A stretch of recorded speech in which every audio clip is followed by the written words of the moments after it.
soit à travers la rédaction d'amendements ou nos propositions de loi.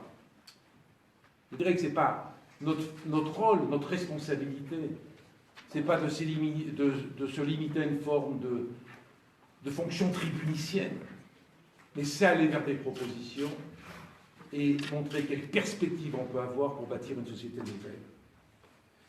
C'est tout ce travail que nous avons voulu poursuivre et amplifier avec ce texte.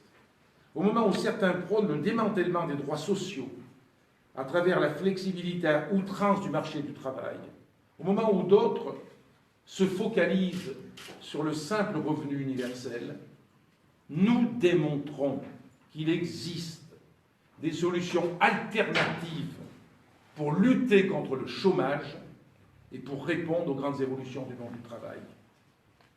Ces solutions sont nombreuses, mais elles sont aussi nombreuses que sont nombreuses les évolutions négatives, avec la persistance d'un chômage endémique, avec l'instabilité des emplois, avec le morcellement des tâches liées à la révolution numérique, avec le développement de la précarité. Tous ces enjeux appellent de nouvelles protections sociales pour les travailleurs. C'est le sens de la proposition de loi que nous vous présentons aujourd'hui. Sans entrer dans le détail, je voudrais insister sur les grandes orientations que nous mettons aujourd'hui au débat et qui sont encore une fois, je le répète, le fruit d'une coélaboration, d'un travail partagé. Première grande orientation, c'est protéger les travailleurs tout au long de leur carrière professionnelle à travers une sécurisation de l'emploi et de la formation. Loin, je dis loin, d'une sécurité sociale professionnelle au rabais prônée par le gouvernement à travers le compte personnel d'activité, nous portons une proposition bien plus ambitieuse, celle d'assurer une continuité des droits sociaux et des revenus tout au long de la vie en mettant l'accent sur le développement des qualifications.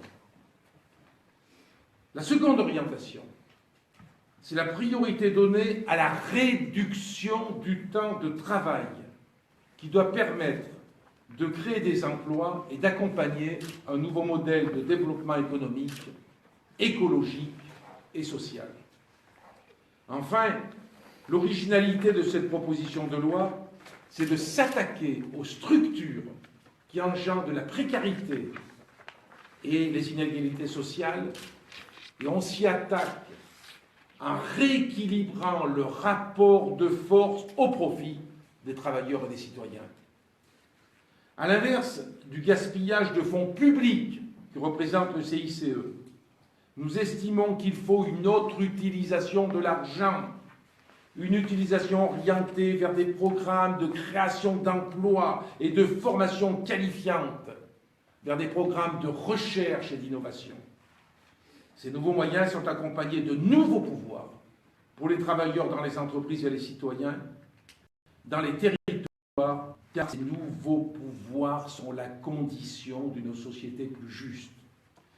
Pour conclure, je crois que c'est à travers de telles initiatives que nous démontrons qu'il est possible de reconstruire une gauche de combat qui amène du progrès social, du progrès économique et du progrès environnemental. Cette proposition de loi, j'en ai la conviction, peut être mise au service de la convergence dans leur diversité des forces antilibérales pour bâtir une majorité politique nouvelle à gauche. Donc après ces quelques mots d'introduction, je vais donner la parole à Frédéric Bocara qui va rentrer plus dans le fond du texte. Tu rappelleras sans doute quel travail ça peut représenter, on peut pratiquement dire depuis des décennies, et que le texte que nous avons aujourd'hui, il ne descend pas de la stratosphère, il a fallu réfléchir, travailler. Alors, je te laisse la parole pour cette présentation plus technique. Merci André. Je sais pas. Là, sur le rouge. Ok. D'abord, je voudrais saluer ce travail, le courage et la pertinence de la bataille que mènent les députés Front de gauche et les députés communistes, le courage et la pertinence de déposer cette loi dans ce moment-là, aujourd'hui, parce que c'est des questions qui sont en plein dans l'actualité en réalité. Je voudrais saluer aussi l'arrivée de Denis Durand, qui est directeur de la revue Économie et Politique, parce qu'effectivement, cette proposition est très originale, une grande originalité. C'est une belle idée, certes, beaucoup de belles idées circulent, mais elle vient de loin. Et, hein, là, j'ai repris encore un livre qui date de 2002, écrit par Paul Boccara là-dessus. Dans le programme du Front de gauche aussi figuraient des questions, mais la grande nouveauté, c'est une loi qui dit concrètement comment on peut commencer à réaliser cette sécurité d'emploi ou de formation. J'y bien commencer, parce que cette loi, c'est une étape décisive pour une sécurité d'emploi et de formation. On ne peut pas, d'un coup de baguette magique, faire les choses. Deuxièmement, elle est à la hauteur des défis de notre temps, deux types de défis. Les défis sociaux, des besoins des gens, des besoins de sécurisation, et les défis économiques, d'efficacité, de révolution numérique et informationnelle. Troisièmement, quelques mots sur le financement, et quatrièmement, 2 points sur le débat actuel. Alors, le principe, premièrement, le principe de la proposition. C'est une loi cadre, elle est issue de travaux à plusieurs, de collaboration, de consultation, en plein mouvement El Khomri, le 4 avril ou le 5 avril. Nous avons fait une grande initiative avec les salariés, les organisations syndicales salariées, les organisations de jeunesse, des intellectuels, des juristes, à partir de laquelle on a bougé, adapté ce qu'on mettait, rajouté des choses, changé. On a eu une initiative WAV, enfin, tout ça, c'est des choses qui vivent, voilà, dans une consultation et dans une co-construction. Deuxièmement, quel est le principe? Donc, dans la foulée de l'abrogation de la loi El Khomri, que nous réclamons, il y a eu l'initiative le 11 janvier au Sénat, et Pierre Laurent, sénateur ici, en était particulièrement porteur. Nous voulons mettre autre chose, parce qu'il faut répondre aux défis qui restent de chômage et de précarité. Avant la loi El Khomri, il y avait un chômage massif et une précarité. Et nous voulons parce que la révolution technologique, pour nous, premièrement, elle ne signifie pas raréfaction des emplois, mais d'autres types d'emplois. Deuxièmement, elle appelle à une baisse du temps de travail et à une autre conception du travail lui-même. Et troisièmement, elle appelle à une autre conception de l'efficacité économique. Une efficacité économique basée sur le développement des capacités humaines, de la formation, de l'épanouissement, de capacités intelligentes des salariés dans le travail, et pas de la baisse du coût du travail. Donc, c'est une nouvelle société, un nouvel rapport au travail, une nouvelle économie qui sont portées dans ce projet concret. Mais pour ça, on s'affronte à quelque chose, ce qui est absent dans le débat. Pour faire ça, pourquoi on ne le fait pas? Parce qu'on s'affronte à la logique de baisse du coût du travail que porte le capital financier. Donc c'est le capital financier et les nouveaux pouvoirs qui sont une des originalités. Alors, 4 mots pour décrire précisément. Mobilité, sécurité, efficacité et nouveaux pouvoirs face au marché financier. Le quatrième, c'est pas un mot, c'est plusieurs. Mobilité. Le principe, c'est pour chacun, soit un emploi, soit une formation bien rémunérée, débouchant sur un meilleur emploi. Sécurité, c'est la maîtrise de ces mobilités. Nous ne prenons pas pour donner les licenciements, nous n'acceptons pas a priori les licenciements. Il faut juger pour table. Ce n'est pas le marché qui va décider des mobilités. Ni le marché du travail, ni le marché financier avec ses profits. Et qui agit au nom du marché financier? Le patron. Donc, une nouvelle efficacité qui s'oppose à la rentabilité. Troisièmement, donc cette efficacité, dans la sécurité, ça veut dire une maîtrise des mobilités par les pouvoirs désintéressés, un maintien des salaires ou des revenus dans la formation, soit emploi, soit formation, avec maintien de revenus, donc le revenu fait partie de la sécurité, et une formation qui permet une production meilleure, une meilleure production, donc qui permet d'avoir le gâteau qu'on va pouvoir se partager pour un revenu. Donc ça participe de la sécurité. Si je fais une formation qui permet de produire, oui, je vais sécuriser l'ensemble des revenus parce qu'il y a un gâteau à se partager. C'est l'économiste qui parle, parce qu'on ne peut pas, tout n'est pas économique, mais on ne peut pas passer à côté des contraintes. Troisièmement, l'efficacité, c'est quoi? C'est baisser le coût du capital pour permettre d'autres dépenses d'efficacité. Ce n'est pas baisser le coût du capital parce qu'on écoute contre le capital, mais baisser le coût du capital pour des nouvelles dépenses d'efficacité, nouveaux types d'investissement, nouvelles formations. Et 2 chiffres. Le coût du capital qui pèse sur les entreprises, d'après l'INSEE, les dividendes plus les intérêts bancaires, c'est près du double de leur cotisation sociale employeur. Dividendes et intérêts bancaires, c'est 269 milliards. Cotisation sociale, c'est 181 milliards, d'après l'INSEE. Et si on regarde au niveau microéconomique, le coût du capital par entreprise, c'est 20 à 25% des coûts, comme un peu plus même que les coûts salariaux, qui sont plutôt 15 à 20% des coûts.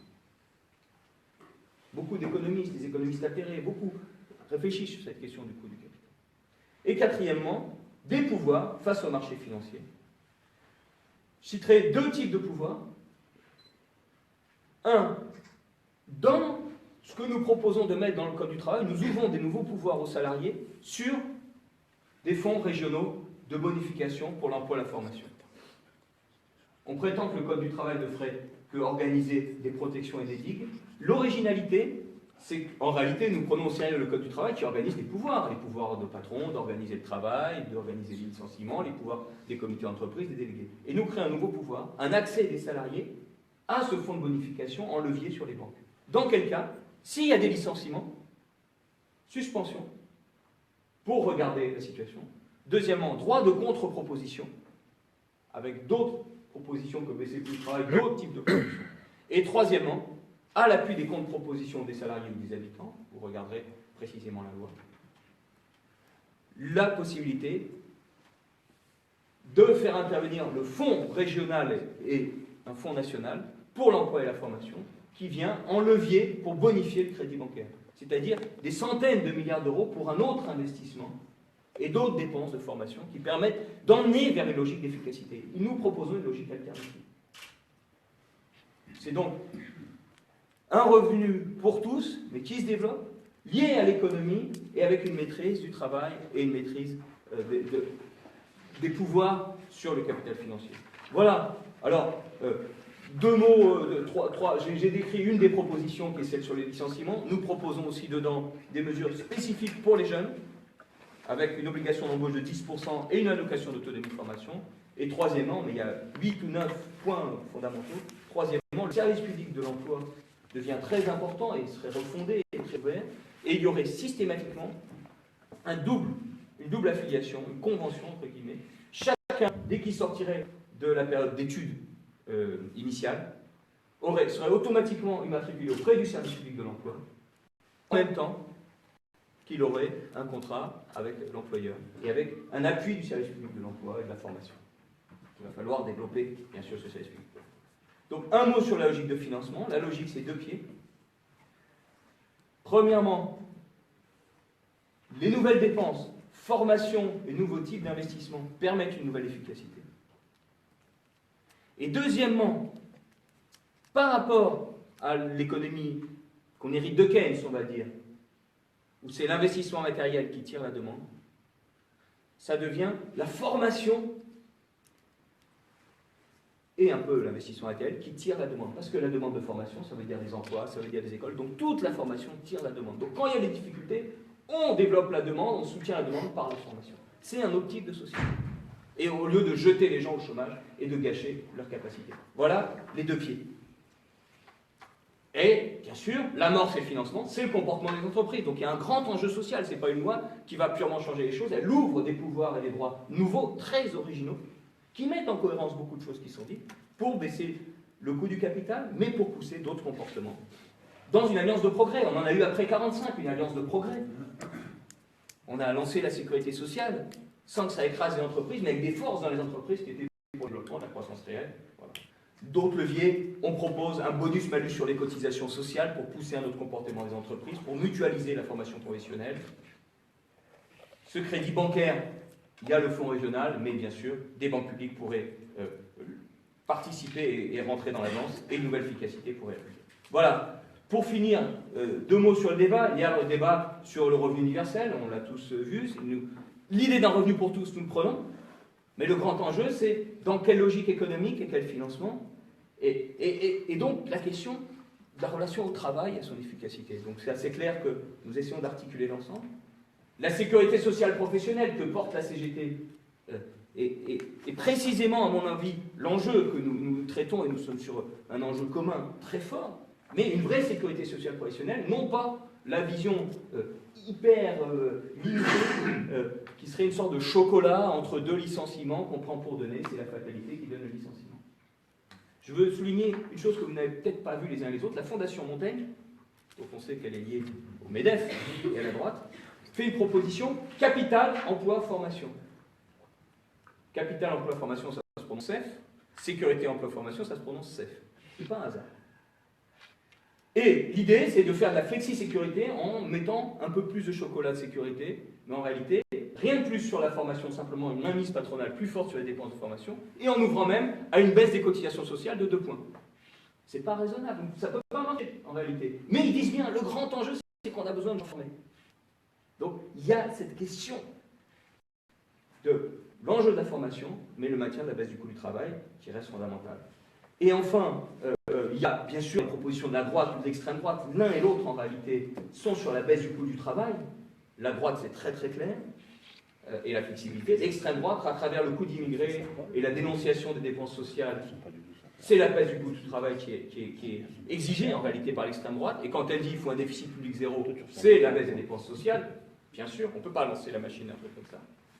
Et enfin, ce qui se cherche de radicalité dans le mouvement ou dans certaines propositions politiques, mais qui sont des radicalités du 19e siècle avec des emplois garantis à vie soviétique, comme si l'État, par exemple, pouvait prendre en charge directement par une allocation. Non, la grande question, c'est des pouvoirs nouveaux qui créent des nouvelles activités. Et d'ailleurs, nous proposons toute une construction avec des conférences régionales et nationales de l'emploi et de la formation pour les productions nouvelles, qui serait un élément de nouvelle démocratie, non pas une planification d'en haut, mais non pas le marché purement libre, des nouveaux pouvoirs démocratiques coélaborés avec les gens. Pour une nouvelle société où chacun maîtrise effectivement sa vie professionnelle et la vie hors travail, en maîtrisant le travail avec une sécurité de revenus, et où finalement le but est de relier la contribution de chacun à la vie sociale par l'économie, mais aussi le développement de soi par la fonction. Et donc, l'autonomie et le développement de soi devient un but en soi très fondamental. Voilà, j'ai peut-être été un peu long. Non, pas du tout. Merci. Très belle présentation. Vraiment, c'était... Oui, mais les universitaires, les économistes, ça travaille, tout ça, donc c'est souvent des choses qui ont lien avec... J'étais militant avant d'être économiste. C'était pas prévu, mais ça serait bien quand même que je me permets de distribuer, moi, Pierre, que tu dises 2 mots tout de suite. Chez toi. Ouais, donc, allez, je veux bien te donner la parole, si tu veux dire quelques mots. Et puis après, on échangera, puisqu'on est ici pour échanger, répondre à toutes vos interrogations, écouter vos observations sur ce texte. Monsieur le sénateur, secrétaire national du Parti communiste français, je vous donne la parole. Merci André. 3 choses très brèves. La première, pour saluer à mon tour le travail qui a été fourni pour aboutir à cette proposition de loi. Travail effectivement de plusieurs années, mais travail qui a été accéléré en prise directe avec les mobilisations sociales depuis l'an dernier, puisque la mobilisation populaire sur la loi travail a mis à l'ordre du jour de manière extrêmement pressante la question des alternatives politiques à une possible abrogation et d'une alternative sociale, économique à la possible abrogation de la loi El Khomri qui était au cœur de cette mobilisation. Donc saluer le travail fourni. Deuxièmement, je veux insister sur une idée qui a été déjà énoncée, c'est que cette proposition est en prise directe avec un très grand nombre de mobilisations et de recherches et de débats qui existent dans notre société. Comme beaucoup d'entre nous et comme tous les parlementaires, nous sommes saisis par énormément de salariés qui sont engagés dans des batailles dans les entreprises, et toutes les questions qui sont traitées dans le projet de loi sont au cœur de ces questions. La recherche de sécurité face aux gâchis énorme du chômage, dont on ne soulignera jamais assez le coût absolument catastrophique. Je prends un seul exemple d'actualité, mais ce qui est en train de se passer chez Vivarté est un gâchis absolument incroyable, puisque des fonds de pension décident de jeter purement et simplement à la rue l'ensemble des salariés de cette entreprise pour assouvir des exigences de rentabilité totalement folles et sans aucun rapport avec la viabilité économique de ces entreprises que finalement ils proposent tout simplement en vérité à terme de liquider pour passer à autre chose. Donc, mais cet exemple-là, qui est un exemple d'actualité, nous en avons énormément. Cette emprise directe avec la recherche de droits nouveaux. De plus en plus de salariés ne comprennent pas comment il est possible que leur soient imposés des plans de licenciement totalement aberrants par rapport aux idées qui existent dans l'entreprise pour faire autrement, totalement aberrants par rapport aux compétences qui existent dans l'entreprise. Et il y a quasiment systématiquement, maintenant je le remarque, des tentatives des salariés d'imaginer des contre-projets, d'essayer de les faire débattre, de tenter parfois de reprendre en coopérative ces outils de travail. Et d'ailleurs, j'attire l'attention sur le fait que très souvent, c'est pas un problème récent, mais on le remarque beaucoup en ce moment, les salariés s'attachent à protéger l'outil de travail alors que d'autres cherchent à le saccager. Donc il y a un énorme besoin de nouveaux droits des salariés sur leur travail, avec des idées nouvelles qui existent de manière de plus en plus importante dans le monde du travail, sur la manière de concevoir le développement, la production, la mise en réseau de tous ceux qui travaillent dans la société. Et puis, cette emprise avec des luttes importantes dans le monde du travail, je veux souligner aussi que cette emprise directe avec des luttes importantes dans le domaine de la formation. Il y a en ce moment une très grande inquiétude légitime contre le fait que les projets patronaux, malheureusement repris par le gouvernement, sont en train, par exemple, de sortir du champ de la formation publique. En tout cas, c'est la volonté, la quasi-totalité de l'enseignement professionnel, en le régionalisant et en le mettant sous la coupe des intérêts privés. Alors même que les professionnels de l'enseignement professionnel disent tous qu'au contraire, on devrait investir dans une nouvelle exigence de qualification et de formation de haut niveau pour l'ensemble des jeunes. On est quand même, je le dis au passage, en train de sortir si on laisse faire de l'éducation nationale, à peu près un tiers des élèves en lycée, si on laissait les choses aller au bout du projet qui est actuellement en cours. Donc, une proposition de loi qui est en prise directe sur ces mobilisations. Et la dernière chose que je veux dire, puisque ça a été dit là aussi, ce projet tombe à point nommé. Nous sommes évidemment au cœur d'un débat national de première importance, d'un débat politique de première importance. Ce débat porte sur des choix de société majeurs. Et contrairement à tous les pronostics dans lesquels on a essayé de nous enfermer, ce qui est frappant dans la période actuelle, c'est que malgré tous les verrouillages politiques auxquels on assiste, les exigences sociales continuent de frapper à la porte. Et les scénarios qu'on nous a vendus comme absolument bouclés sont en train d'être tous bousculés. Donc, il y a un grand débat populaire qui peut se déployer, un grand débat à gauche qui peut se déployer pour savoir sur quoi nous allons construire une nouvelle politique et une politique d'ambition sociale. Tout un tas de forces qui sont en lice dans cette échéance électorale ont parlé et se sont prononcés pour l'abrogation de la loi El Khomri. Le débat doit donc s'intensifier entre ces forces pour savoir par quoi on remplace cette loi. Et cette proposition, C'est une proposition qui est mise sur la table et qui est mise en débat auprès de l'ensemble de ces forces progressistes, syndicales, sociales, ces forces politiques de gauche, pour avoir précisément un débat sur la nature des alternatives que nous allons opposer à l'abrogation de la loi El Khomri. Nous ne pouvons pas aller à une bataille électorale de cette importance en disant seulement ce que nous allons supprimer. Nous y allons forcément, et c'est ce qui intéresse les Français, en disant ce que nous proposons de mettre à la place de ce qu'il convient de supprimer, puisque tout le monde commence à malheureusement vivre les dégâts directs des lois qui ont été adoptées dans le quinquennat.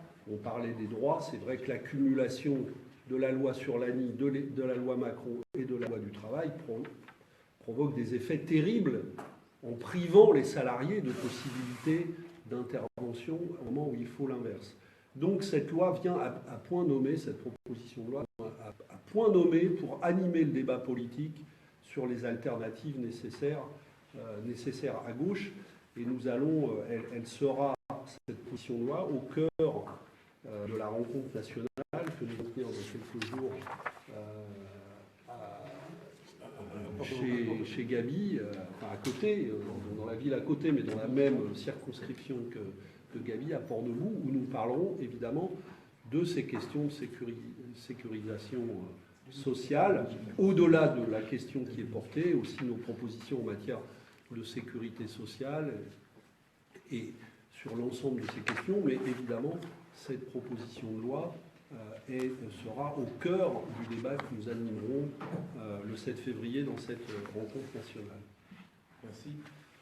Je vais être un peu autoritaire, mais ce que je souhaiterais, c'est que, avant que d'autres puissent s'exprimer, que les journalistes présents, puisqu'on est en conférence de presse, aient la priorité pour poser des questions, nous poser des questions sur cette proposition de loi, ce qui n'empêchera pas après, bien évidemment, qu'éventuellement, qu'on puisse avoir un débat avec d'autres interventions. Alors, les journalistes, là, si vous avez des questions à poser, des demandes